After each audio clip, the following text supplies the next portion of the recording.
Hey there, Heather, ho there, it's Jeff Cutter Diamond welcoming you to get another Cutter Top 10 NBA video, and today we're going to be looking at the Cutter Top 10 NBA rivalries of all time. You know how rivalries always build up in all four major sports, but basketball has their own stuff.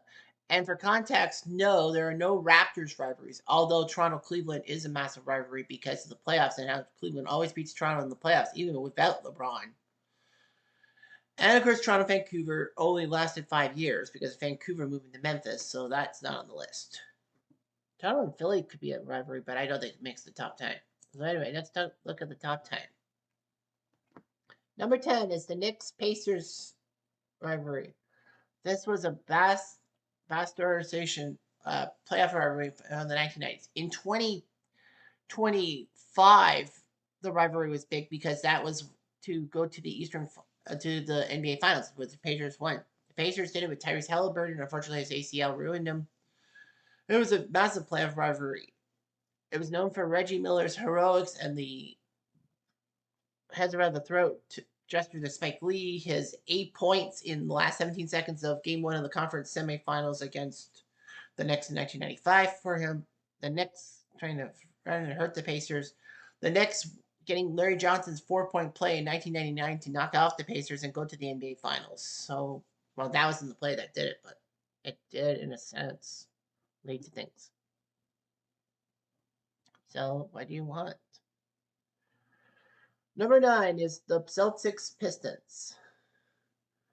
It's one of the greatest rivalries around. Boston and Detroit had a hard-nosed rivalry in the 1980s. The Celtics were falling flat, and the Pistons, with their bad boy reputation, was huge. 1987 was a massive representation early on. After the Pistons had a throw in, Bill Laimbeer could not throw it in perfectly, and Larry Bird stole the ball, gave it to Dennis Johnson, who hit a layup in Game 4 of the 1987 Eastern Finals. Yeah, this wasn't the last time the Pistons would fight someone as the bad boys and all that. But Boston looked good. Boston and Detroit actually did battle a lot in the early 2000s, though, too, for supremacy in the East. Okay. Number 8 is the Knicks and Heat rivalry. This is pretty much for the 1990s. The Knicks and Heat were battling each other in the playoffs a few times in the 1990s. 97 and 98 were known for the rugged playoff feud with defensive basketball, unforgettable postseason tension, even Jeff Van Gundy trying to hold on for dear life on Alonzo Mourning's leg. Pat Riley used to coach the Knicks, and then he went on to Miami to the Heat, and a lot of animosity would happen. I can't remember, it was 97 or 98. I think it was 97 that the Heat actually brawled with the Knicks. It was one of the biggest playoff brawls of all time. And the worst part was the Heat actually were left with, 8 or 9 players one game, and it cost them the series. But yeah, that was just amazing and all that. It's not really a rivalry nowadays. Like, doesn't have that spark. Number 7 is the Lakers Spurs. Lakers Spurs were going to be a big rivalry. It didn't really happen until the 2000s. The Spurs got Tim Duncan and David Robinson together. The Lakers had Shaq and Kobe together.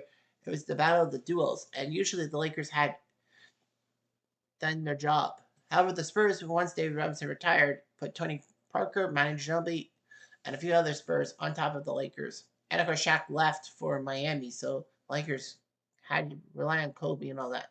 2003 was the biggest rivalry defining moment when the Spurs, when Tim Duncan thought he made a bucket in Game 4 to give the Spurs a 3-1 series lead in the conference finals, but then with 0.4 seconds, enough time for Derek Fisher to heave up a shot, and he made it, and the Lakers lost that series to the Spurs, but still, it was amazing. Number 6 is the physical battle between the Bulls and the Pistons in the late 80s, early 90s. Chicago and Detroit kind of have a rivalry because they're both kind of in the central part of America, and they would battle each other, but really the 90s defined it. You know, Detroit with the bad boy reputation of Laimbeer, Rodman, Mahorn, and Isaiah Thomas and Joe Dumars for being physical and all that. The Bulls with MJ and crew came through in 1989 to face the Pistons in the conference finals, lost to them 4 straight. The Bulls knew how to psych out the Pistons knew how to psych out the Bulls with physical defense and mental defense. But Chicago broke through in 1991. Phil Jackson taught them how to break through. And the Bulls took care of the Pistons in the conference finals, went on to win 6 of the next 8 titles, and Detroit had fell flat on their butts, with, of course, all their players basically retiring because of their age. And the last time the Showtime Pistons, well, the Bad Boys will be here, is number 5, Lakers Pistons. It was actually a decent rivalry in the 1980s. They met in the 88 and 89 final, and then in 2004. So Lakers and Pistons were okay. You had the Bad Boy Pistons against the polished Showtime Lakers. Detroit with, Isaiah Thomas injuring himself in Game 6, was it? Or was it Game 7? But anyway, yeah, he injured himself and came back with 30 points in the third quarter. But the Lakers won Game 7. However, the Pistons got revenge on the Lakers in 89, sweeping the Lakers and sending Kareem Abdul-Jabbar into retirement. No joke. They wouldn't really fight each other until 2004 when the Pistons shocked everyone by winning the Eastern Conference Finals, getting to face the Lakers, and the Lakers were supposed to win with the super team. They ended up getting Malone and Payton. It didn't work. The Lakers ended up losing in 6 to the Pistons. And that was what happened. The Pistons took care of the Lakers and all that. Number 4 is the Bulls-Knicks. It's a decent rivalry nowadays, well, because of Derrick Rose being a former Bull and Knick. But it's died down. The 1990s were the representation. It was a Eastern Conference rivalry built on MJ's Bulls facing Patrick Ewing's defensive-minded Knicks. It was MJ versus Ewing, pretty much a lot of years. 1989 was the first year they met because the Bulls had just upset Cleveland and would face the Knicks and knock them out of the 89 playoffs. In 91 and 93, there were some great moments. 91 was MJ's dunk over John Starks. And in 93, John Starks with a giant jam over Chicago as well. So the Bulls and Knicks were at each other. The Bulls would have the upper hand on the Knicks. But in 94, things changed. MJ had retired to play minor league baseball. It was all Scottie Pippen's team. Even though famously in Game 4 of the Bulls-Knicks series, he refused to come back on the floor because he knew the last play was drawn up for someone else instead of him. So he basically plunked himself on the bench. Tony Kukoc made the buzzer beater, but it made Pippen a little bit hate it. The Knicks would beat the Bulls in Game 7 of that second-round series to move on to beat the Pacers in the conference finals, beat them, and then go to the finals against Houston, which they lost. But the Bulls and Knicks battled a few more times, and it was just amazing.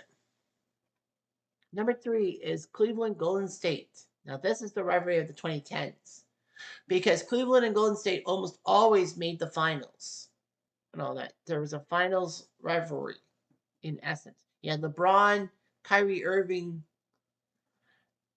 and James Harden on one side of the coin. Golden State with Steph Curry, Kevin Durant, and Draymond Green on the other side.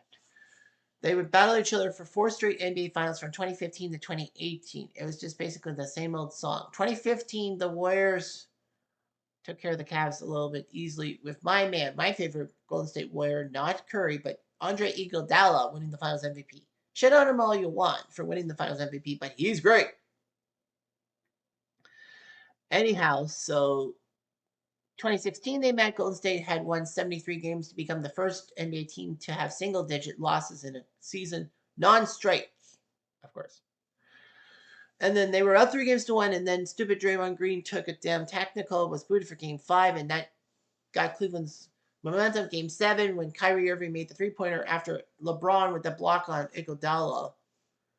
However, Golden State was better. Kevin Durant basically says, if you can't beat them, join them. And in 2017 and 18, helped Golden State beat Cleveland, and the streak was over by 2019. The Warriors did make the finals in the West. However, Cleveland wasn't the Eastern representative. Yeah, that's right. It's this team, bitches, that made it to the final. It made sense because LeBron left for the Lakers, and Cleveland basically were falling flat on their face without him. So the Warriors would lose to the Raptors in the finals. Golden State did win a title in 2022. Cleveland's not been back to the finals since 2018. Number 2 is a massive rivalry, the Celtics-Sixers rivalry. This is one of the league's oldest conference rivalries. And it's not what they did nowadays. Of course, we all know what happened this year, 2026, when the Celtics blew a 3-1 series lead in the first round to the Sixers. What the fuck?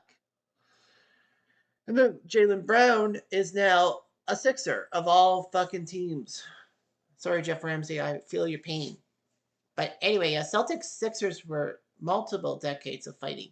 Back in the 1960s, when the Sixers were born. Well, Philly had a team called the Warriors, but they moved to San Francisco. But then a year later, Syracuse moves their team to Philly to become the 76ers. So the Celtics Sixers would always battle each other. Will Chamberlain versus Bill Russell, that was always the big rivalry and all that. And then in 1967, the Sixers shocked the Celtics, ruined their chances for a 9-peat, and won the title. It was similar by the there were a few matchups in the 1970s, but in the 1980s, it was just basically Larry Bird versus Dr. J. So Boston, Philly were rivaling. Bird and Irving even fought each other in a match, which was weird. And then, of course, you had Allen Iverson taking on Paul Pierce and everything else. So, yeah, the Celtics Sixers have lasted a lot of years. Iconic clashes, not just for one decade, but for multiple. And number 1 is got to be the Celtics Lakers. Nobody is going to say anything other than Celtics Lakers. It's the defining rivalry built on repeated finals meetings, dynamic success, and legends. So the Lakers moved from Minneapolis in 1960 to become the LA Lakers, and they would face Boston many times in the finals. It was basically East Coast versus West Coast, obviously. Boston and LA had the battles. 1962, Frank Salvi missed a simple shot that would have won the Lakers the title in Game 7, but they fell in overtime. Got ripped for it a lot. Yeah, Celtics, Lakers. Lakers could not beat the Celtics to save their lives and all that. Many botches. 1969 was also a big mistake by the Lakers. They couldn't win the title because that was when Don Nelson, yes, the future NBA head coach, made that jumper that bounced off the rim and went in. But the Lakers were so sure of themselves. They had massive parades by USC marching band. They had balloons. They had leaflets for all the fans. They did drop the balloons for Boston, which was nice. Celtics Lakers simmered in the 1970s, but by the 1980s, Kareem Abdul-Jabbar was on the Lakers, and the Celtics had Larry Bird, and you had the trio. You had James Worthy, Kareem, and Magic versus Larry Bird, Robert Parrish, and Kevin McHale. It was always a rivalry of epic proportions. Of course, we know about Russell versus West, alongside Will Chamberlain versus Dave Cowens.